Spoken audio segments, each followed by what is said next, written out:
धन्यवाद सोनल।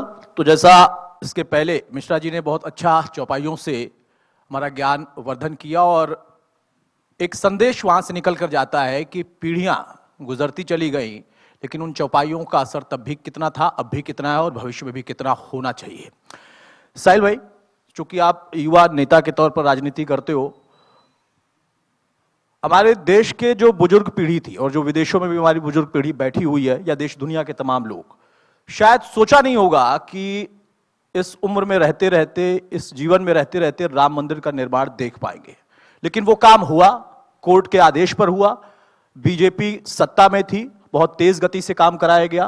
प्रधानमंत्री ने तो मोर्चा संभाला ही, उत्तर प्रदेश के मुख्यमंत्री योगी ने हर दिन मोर्चा संभाला। एक व्यापक मेहनत की गई, उसका परिणाम हमने 22 तारीख को देखा। क्या इस देश का युवा उस राम राज्य को महसूस कर पा रहा है? मंदिर तो हमने देख लिया, लेकिन राम राज्य को महसूस कर पा रहे हैं? देखिए, जब खासकर बात करते हैं हरियाणा की, तो हमारे आदरणीय प्रधानमंत्री नरेंद्र मोदी जी, आदरणीय मुख्यमंत्री श्री मनोहर लाल जी, हम राम तो नहीं बन सकते, पर उनके दिखाए हुए रास्ते के ऊपर, उनके सिद्धांतों के ऊपर जो चल सकते हैं।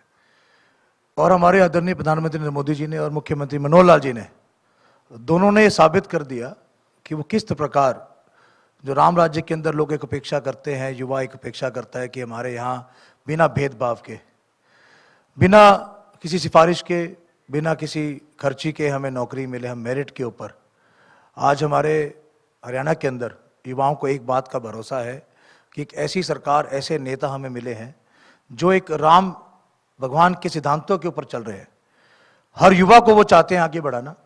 आज हमारे देश का जो युवा है, हमारे हरियाणा का खासकर जो युवा है, वो नशे से दूर अपनी फिजिकल फिटनेस के ऊपर ध्यान दे रहा है, अपनी पढ़ाई के ऊपर ध्यान दे रहा है। लाइब्रेरी के अंदर दिन रात आप देखेंगे किस प्रकार हमारा जो युवा है वो बैठकर अपने आप को एक्सेल करने के लिए, अपने आप को जिस तरह के अभी मुझसे पूर्व कई लोगों ने बताया कि अपने चरित्र को अच्छा बनाने के लिए, अपने आप को एक्सेल करने के लिए पढ़ाई के अंदर और स्पोर्ट्स के अंदर दिन रात मेहनत कर रहा है। और उन्हें उम्मीद है, उन्हें एक विश्वास है हमारी सरकार से, हमारे नेताओं से, कि वो जो है उनके साथ कोई भेदभाव नहीं करेंगे।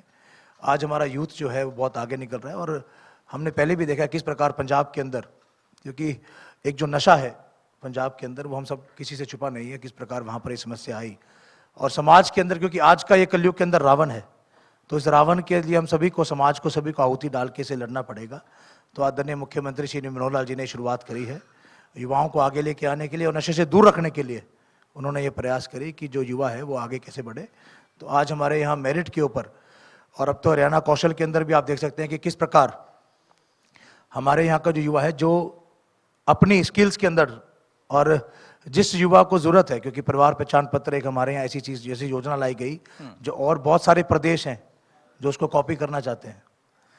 आज हरियाणा के अंदर बिना किसी जाति विशेष के, किसी भेदभाव के, आय के आधार के ऊपर आदरणीय मुख्यमंत्री श्री मनोहर लाल जी ने हर योजना का लाभ, चाहे वो बीपीएल हो, चाहे वो बेटियों को पढ़ाई मुफ्त करने का काम हो, हर प्रकार से युवाओं को आगे बढ़ाने का जो काम है आय के आधार पर, वो हमारे आदरणीय प्रधानमंत्री नरेंद्र मोदी जी और आदरणीय मुख्यमंत्री श्री मनोहर लाल जी दोनों कर रहे हैं। और इसी सरकार से सिर्फ युवाओं को उम्मीद है कि वो हमें एक राम राज्य जो है वो स्थापित करना है अगर देश के अंदर, तो यही सरकार कर सकती है और कोई नहीं कर सकता। अच्छा साहिल भाई, भेदभाव से मुझे याद आया, एक और आरोप आप लोगों पर है। विपक्षी दल कहते हैं कि भेदभाव की परिभाषा आप अपने हिसाब से गढ़ लेते हो। पहला, कि जो विपक्ष में बैठे हैं उनको आप पूरी तरह से खत्म करने की कोशिश में हो। दूसरा, कि अगर वो आपकी पार्टी में आ जाते हैं तो आपकी परिभाषा तुरंत बदल जाती है। अभी ताजा ताजा नकुलनाथ बचे हैं, कल तक चर्चा थी कि नहीं वो भी आएंगे, लेकिन बच गए चूंकि लोकसभा का सीट ऑफर कर दिया गया है। तो ये भेदभाव की परिभाषा रामराज में बीजेपी पर आरोप है कि आप अपने हिसाब से गढ़ लेते हो। देखिए, आज जो विपक्ष की बात करें, विपक्ष का काम होता है कि वो बैठकर, उनका एक धर्म होता है कि वो जो है लांछन लगाना है, हर प्रकार से उनको अपोज करना है। पर आज आप देख सकते हैं कि किस प्रकार हमारे जो देश की जनता है वो सब चीज़ देख रही है। किसी ने 2011 के अंदर जब जनगणना का सर्वे कराया कांग्रेस ने, तो मात्र मुझे लगता है कि डीसी रेट के ऊपर 5,000 10,000 रुपए वाले किसी व्यक्ति को उन्होंने भेज दिया समाज के अंदर कि जाइए और जाके सर्वे कराइए। उसको जो वहाँ एमसी के पास गया या सरपंच के पास गया, वहाँ जाकर कुछ नाम लिखकर वो ले आए। उन्होंने कभी कल्पना भी नहीं करी होगी कि 2018 के अंदर एक ऐसे प्रधानमंत्री आएंगे जो आयुष्मान नाम की कोई ऐसी योजना ले आएंगे कि जो एक गरीब परिवार के अंदर जो उसकी रीढ़ की हड्डी को तोड़ने का काम करती है, घर के अंदर अगर बीमारी आ जाए तो पूरे परिवार को हिला देती है, पूरा परिवार उससे परेशान हो जाता है। तो उन्होंने कभी कल्पना भी नहीं करी होगी कि 2018 के अंदर एक ऐसे प्रधानमंत्री आएंगे नरेंद्र मोदी जी, जो आयुष्मान की नाम की योजना लाएंगे, और आय के आधार पर ऐसे मुख्यमंत्री आएंगे मनोहर लाल जी, जो आय के आधार पर हर एक को आयुष्मान जो है वो हरियाणा के अंदर दे देंगे। तो आज कौन सा व्यक्ति है जो भाजपा को ज्वाइन नहीं करना चाहता? मुझे लगता है 3 लोगों को छोड़ के आज कोई नहीं है जो बीजेपी को ज्वाइन नहीं करना चाहता हूं। प्रियंका, सोनिया और राहुल को छोड़ के कोई भी नहीं है जो बीजेपी को ज्वाइन नहीं करना चाहता। तो इस बात पे हम जा नहीं सकते, क्योंकि आदरणीय प्रधानमंत्री नरेंद्र मोदी जी ने ऐसे काम करे, और आज देश विदेश के अंदर हर जगह, क्योंकि पूरे विश्व के अंदर जहां भी आज हमारे हरियाणा का जो युवा है, क्योंकि हमारे यहाँ हरियाणा से युवा काफी लोग ऐसे हैं जो बाहर जाकर अपना व्यवसाय भी कर रहे हैं विदेशों के अंदर, और अच्छा उन्होंने अपने आप को स्थापित किया है। अब कोई व्यक्ति यहाँ से जब वहाँ चला जाता है तब उसे महसूस होता है किस प्रकार जो एक सम्मान उन्हें मिलना चाहिए था विदेश के अंदर, वो सिर्फ उन्हें आदरणीय प्रधानमंत्री नरेंद्र मोदी जी ने दिलवाया है। आज पूरे विश्व के अंदर जो भारतीय होने का उन्हें गर्व है, जो उन्हें एक सम्मान मिलता है कहीं पर, वो आज से पहले कभी भी नहीं मिला। और आज हर नेता जो है वो आदरणीय प्रधानमंत्री नरेंद्र मोदी जी से प्रभावित है। और हमारे जो मुख्यमंत्री हैं श्री मनोहर लाल जी, जो हमारे पंडित दीनदयाल उपाध्याय जी हैं, उनका सपना था अंत्योदय की योजना जी, कि हर अंतिम व्यक्ति तक सरकार के पैसे का लाभ पहुंचना चाहिए। तो उन्होंने हर प्रकार से कोशिश करी है कि हर अंतिम व्यक्ति जो है मेरे हरियाणा का, क्योंकि उनका शुरू से नारा रहा हरियाणा एक, हरियाणवी एक। तो एक परिवार की तरह एक सूत्र में बांधने का हरियाणा को काम उन्होंने किया। और अब जानते हैं, पहले हम देखते थे किस प्रकार हरियाणा के अंदर कुछ कुछ जगहों पे, कुछ कुछ जिलों में ही काम होता था, बाकी जगहों पे नहीं होता था। तो आज हम तो आपको बहुत सौभाग्य मानते हैं कि कुरुक्षेत्र के अंदर पिछले 9 साल के अंदर दिन रात काम चल रहा है। आप किसी भी कोने में जाकर देख सकते हैं, चाहे वो स्कूल हो, चाहे वो कॉलेजेस हो, चाहे वो आपका स्टेडियम्स हो, हर प्रकार से हर जगह जो है विकास जो होना चाहिए था, शायद ये विकास 25 साल 30 साल पहले होना चाहिए था, पर आज 2014 के बाद वो जो कुरुक्षेत्र को जो इसकी पहचान मिलनी चाहिए थी, आज हमारे यहाँ कुरुक्षेत्र, क्योंकि एज अ कृष्ण भगवान, एज अ फिलोसफर जो है वो सिर्फ कुरुक्षेत्र में ही थे। बिल्कुल, वृंदावन की बात करें, मथुरा की बात करें, पर एज अ फिलोसफर वो कुरुक्षेत्र में ही थे। तो यहीं से उन्होंने भागवत गीता, संदेश यहीं से गया। तो उसको जो पहचान मिलनी चाहिए थी वो 2014 के बाद मिलनी शुरू हुई है। उस कुरुक्षेत्र को, उस ज्योतिसर गांव को आप जाकर देखेंगे। हमारा दुर्भाग्य था कि हमारे पास कोई एक रिश्तेदार आता था या कोई यात्री आता था घूमने के लिए, तो हमारे पास जगह नहीं थी दिखाने के लिए कि कहां पर गीता के उपदेश दिए गए। तो आज मैं अपने आप को बहुत, मेरा सौभाग्य है कि आज हमारे कुरुक्षेत्र के अंदर लगभग 240 करोड़ की लागत से उन्होंने 19 एकड़ के अंदर ज्योतिसर के चारों तरफ पंचायत से पहले भूमि ली 14 के बाद रिक्वेस्ट करके, उसके बाद वहां 240 करोड़ का प्रोजेक्ट किया और उसका शिलान्यास भी हो गया पिछले हफ्ते। तो इस प्रकार का जो है हमारा हम बात करते हैं सनातन धर्म की, और उसके अंदर जब भगवान कृष्ण की बात आती है, जब भागवत गीता की बात आती है, तो जब कुरुक्षेत्र को हुई 2014 के बाद पहली बार गति मिल रही है, तो इसमें कोई प्रत्यक्ष को प्रमाण की जरूरत नहीं। बिल्कुल सही बात आपने कही।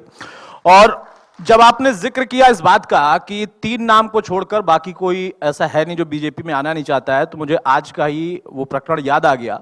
हम कुरुक्षेत्र की धरती पर बैठे हैं और कल्की धाम में प्रधानमंत्री थे, और कल्की धाम पीठाधीश्वर जो हैं प्रमोद कृष्णम, प्रियंका गांधी के बेहद करीबी। एक बड़ा अच्छा वाक्य वहां पर जिक्र किया प्रधानमंत्री ने कि भाई मेरे पास कुछ देने के लिए आपको नहीं है, मैं आभार व्यक्त कर सकता हूं। और फिर उन्होंने कहा चूंकि आज का दौर ऐसा आ गया है कि अगर मैं सुदामा के तौर पर एक पोटली चावल आपको दे दूंगा तो कुछ लोग पीआईएल कोर्ट में लगा देंगे और कह देंगे देखो भ्रष्टाचार हुआ है। ये आज का वाक्य है। आज हमारे चैनल के एमडी कार्तिकेय शर्मा भी वहां पर मौजूद थे, राज्यसभा सांसद भी। ये जो तंज कसने का अंदाज है या प्रहार करने का, घातक प्रहार करने का अंदाज है बीजेपी के नेताओं में, चाहे वो ऊपर से लेकर नीचे तक युवा वर्ग में, इसकी काट विपक्ष नहीं निकाल पा रहा है। और फिर वो मीडिया से लेकर सबको दोषी ठहराते हैं। भ्रष्टाचार पर जिस तरह से सदन के अंदर से लेकर सदन के बाहर तक, और आपने भी शुरुआत वहीं से किया कि बिना खर्ची बिना पर्ची, ये एक बड़ा मुद्दा बन गया है राम राज्य का। देखिए, आज हम सभी जानते हैं, आज हमने आने वाली पीढ़ी को हम क्या देकर जा रहे हैं। आज हमारे नेता यही सोचते हैं कि आने वाला जो हमारा कल है वो कैसा हो। तो आने वाले कल को हम एक ईमानदारी के रूप में, हमारे आदरणीय मुख्यमंत्री श्री मनोहर लाल जी एक पूरी ईमानदारी के साथ वो हरियाणा को आगे लेके जाना चाह रहे हैं। वो चाहते हैं कि आने वाला जो हमारा कल हो, हमारा हरियाणा, आज हरियाणा और पंजाब आप कभी भी कंपैरिजन करेंगे तो आज इंडस्ट्रीज मूव कर रही हैं पंजाब से हरियाणा की तरफ। जितने पास लगते हुए हरियाणा के अंदर जितने बॉर्डर के एरियाज है, आज आप वहां पर देखेंगे तो हर तरीके से वहां पे बूम है। आज और अदर स्टेट से लोग हरियाणा मूव करना चाहते हैं हर तरीके से। यहां पर ईमानदारी है, यहां आपको CLU चाहिए, आप ऑनलाइन अप्लाई करें, आपको CLU ऑनलाइन मिल जाती है, आपको कहीं जाना नहीं है। आज विपक्ष कहता है कि हमें आप लेकर आइए, हम हर प्रकार का जो पोर्टल है उसको खत्म कर देंगे। ये मेरिट पे नौकरी देते हैं, हम मेरिट पे नौकरी नहीं देंगे। हरियाणा कौशल का पोर्टल बनाया, अदर जितने पोर्टल बनाए हम सभी पोर्टल्स को खत्म कर देंगे। आज हरियाणा की जनता बहुत अवेयर है, बहुत इसके अंदर अवेयरनेस है और ये जानते हैं कि किस प्रकार ऑनलाइन हम किस प्रकार से हम अपना जो ट्रांसपेरेंसी सरकार ने, क्योंकि बहुत पुराना सिस्टम था और बहुत पुराने समय से हरियाणा के अंदर एक सिस्टम आप समझते हैं कि सिस्टम के अंदर घुस के उसको चेंज करने में बहुत समय लगता है। तो इस 9 साल के अंदर मुझे लगता है कि हमारे इतिहास के अंदर इतने ईमानदार मुख्यमंत्री कभी हमें नहीं मिले, जिन्होंने हर चीज को ट्रांसपेरेंसी का लाने की कोशिश करी है। विपक्ष की बात करें तो विपक्ष हमेशा से, देखिए झूठ जो है वो जल्दी फैलता है, सच को फैलने में समय लगता है। तो अभी हमारे आदरणीय मुख्यमंत्री श्री मनोहर लाल जी ने शुरुआत करी है और जैसा कि हम विकसित भारत का हम संकल्प लेके चल रहे 2047 तक, तो निश्चित है कि हम उस संकल्प को पूरा करेंगे और समाज के सभी लोग जो है उसमें हमारा योगदान देंगे। इसी अपेक्षा के साथ हम आगे बढ़ रहे हैं।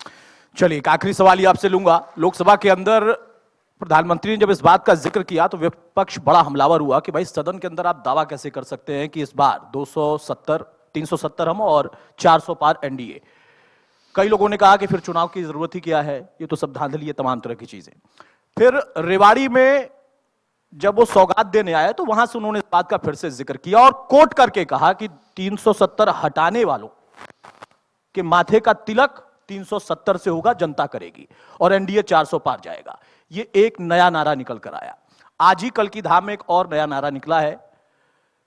प्रमोद कृष्णम ने कहा कि अयोध्या वासियों को विश्वास था कि प्रभु श्री राम आएंगे। वृंदावन मथुरा धरती से जुड़े हुए लोगों को विश्वास था कि प्रभु कल्कि आएंगे। प्रमोद कृष्णम को भी विश्वास है कि प्रधानमंत्री आएंगे क्योंकि उनको आमंत्रित करके आए थे।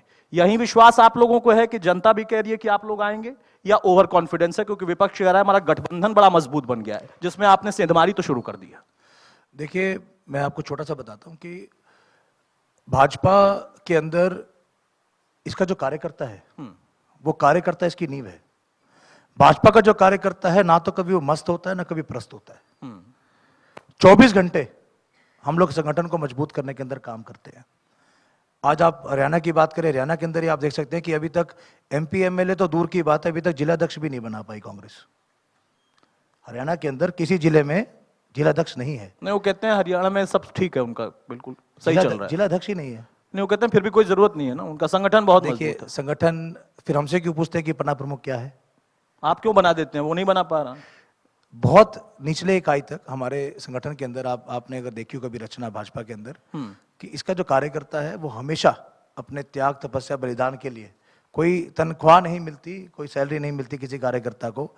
भाजपा का हर कार्यकर्ता 24 घंटे संगठन को मजबूत कराने के लिए लगाता है और पन्ना प्रमुख तक की इकाई हम तैयार करके बैठे हैं और लगातार निरंतर हम उसे देखते रहते हैं। और हमारे सभी जो कार्यकर्ता हैं वो दिन रात एक करते हैं, सरकार की हर योजना को लोगों तक पहुंचा सके। अंत्योदय का जो सपना पंडित दीनदयाल उपाध्याय जी लेकर आए थे उसे साकार करने के लिए जी हर कार्यकर्ता जो है वो फील्ड के अंदर रहता है, लगातार निरंतर। कभी भी हम लोग घर पे नहीं बैठते। वही कार्यकर्ता है जो आज हमारी इतनी स्टेट्स के अंदर आपने देखा किस प्रकार के परिणाम आए, तो कांग्रेस भी हैरान रह गई कि ये क्या हो गया। तो ये सब जो श्रेय जाता है वो हमारे उस कार्यकर्ता को जाता है, उस छोटे छोटे कार्यकर्ता को जाता है जो बूथ लेवल पर बैठकर बूथ लेवल की लड़ाई लड़ता है, लोगों तक योजनाएं बताता है। किसी की पेंशन नहीं बन पा रही है, किसी की फैमिली ID नहीं बन पा रही है, किसी को छोटे छोटा काम है, उज्ज्वला स्कीम है, कोई भी स्कीम है, उसके घर तक पहुंचाता है, उसे गाइड करता है।